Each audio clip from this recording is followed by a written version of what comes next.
अपने वजूद का अंतिम संस्कार करने के लिए मोहन मुझको अपने कमरे में ले गया और मेरे होठों को चूमने लगा। एक एक करके मेरे सारे कपड़े निकालकर मेरे शरीर से खेलने लगा। पूरी रात हम दोनों एक दूसरे के आगोश में लिपटे रहे। घर में मैं, मेरे माता पिता और मुझसे छोटे एक भाई और एक बहन थी। हमारी आर्थिक स्थिति अच्छी नहीं थी। पिताजी बीमार रहते थे, वे कोई काम भी नहीं कर पा रहे थे।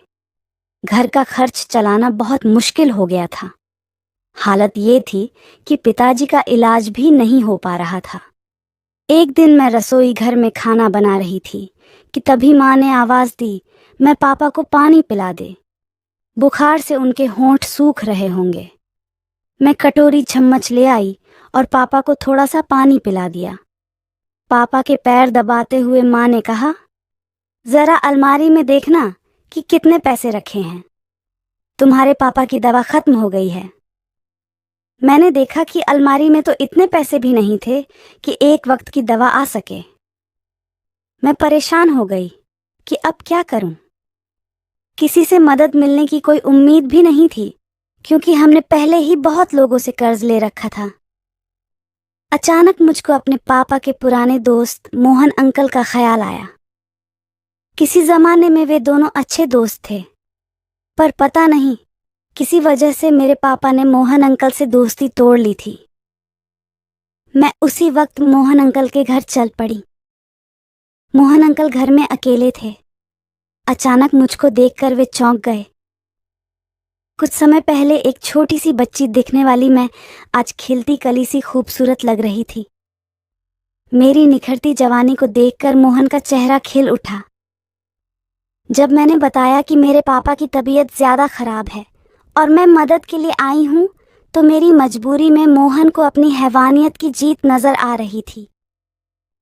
उसने मुझसे कहा, चलो मैं बैंक से पैसे निकालकर तुम्हें दे देता हूं। इसके साथ ही हम दोनों गाड़ी में बैठकर घर से निकल पड़े। रास्ते में मोहन ने मेरे साथ छेड़खानी करनी चाहिए। मुझको अपने पिता की उम्र के शख्स से इस तरह के घटिया बर्ताव की उम्मीद नहीं थी, लिहाजा मैं गुस्से में गाड़ी से उतर गई। मोहन ने बेहूदगी से गाड़ी मोड़ते हुए कहा, अगर किसी भी मदद की जरूरत हो तो एक रात के लिए मेरे पास आ जाना, तुम जो चाहोगी मैं दे दूंगा। मैंने नफरत से मुंह फेर लिया था। अब मैं समझ चुकी थी कि मेरे पापा ने यह दोस्ती क्यों तोड़ी थी। खुद को बेबस महसूस करती मैं भारी कदमों से घर की ओर चल पड़ी। घर पहुंचते ही मेरे पैरों के नीचे से जमीन खिसक गई, क्योंकि मेरे पापा इस दुनिया से जा चुके थे। माँ मुझको देखते ही बिलख उठी, तू कहाँ चली गई थी बेटी? देख, तेरे पापा हमें छोड़कर चले गए। माँ रो रही थी। दोनों छोटे भाई बहन भी हो रहे थे। कुछ पड़ोसी भी आ गए थे, पर मेरी आंखों में आंसू नहीं थे। मैं तो जैसे पत्थर हो गई थी। मैं सोच रही थी कि जब घर में दवा के लिए पैसे नहीं हैं, तो पिता के अंतिम संस्कार के लिए पैसे कहाँ से आएंगे। अब मेरी जीत और पिता का अंतिम संस्कार तराजू के दो पलड़ों में तुल रहे थे, और पिता के अंतिम संस्कार का पलड़ा भारी रहा। मैं चल दी मोहन के पास। अपने वजूद का अंतिम संस्कार करने के लिए मोहन मुझको अपने कमरे में ले गया और मेरे होठों को चूमने लगा। एक एक करके मेरे सारे कपड़े निकालकर मेरे शरीर से खेलने लगा।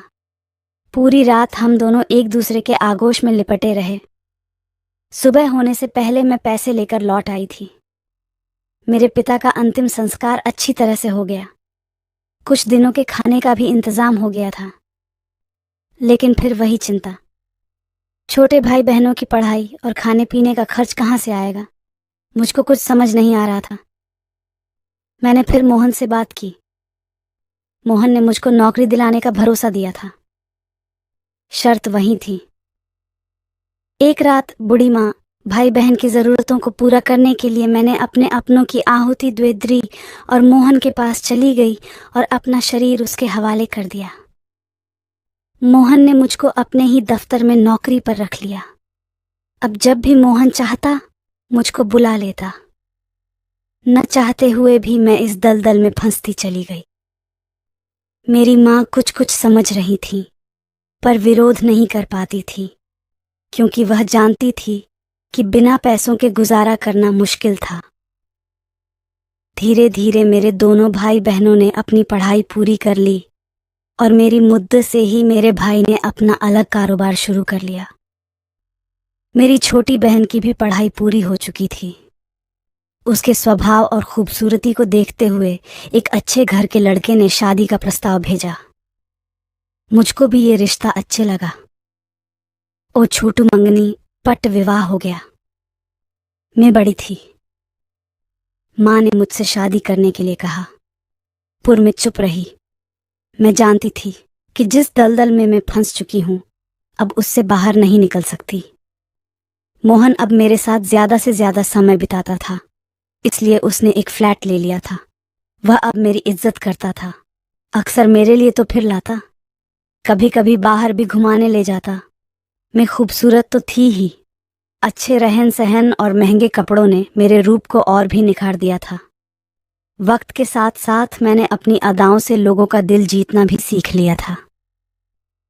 धीरे धीरे बहुत से रईस नौजवान लड़के मेरे दोस्त बन गए थे। मैं उनको अपने इशारों पर नचाती थी। मेरे कई दोस्तों को मुझको इतनी ऊंचाइयों पर देखकर जलन होती थी। अब अक्सर पार्टियां होती रहती और नौजवान लड़के लड़कियां अपनी ख्वाहिशें भी पूरी करते और पैसे की बरसात भी होती रहती। मैं किसी भी लड़की को अपने धंधे में लाने का मोटा कमीशन लेती थी। बड़े घरों की बिगड़ी लड़कियों के खर्चे भी ज्यादा होते थे, जो मेरी वजह से आसानी से पूरे हो जाते थे। खुद में भी अब मुझको इज्जत की निगाह से देखते। मैं खुश थी कि अब मैंने जीना सीख लिया था।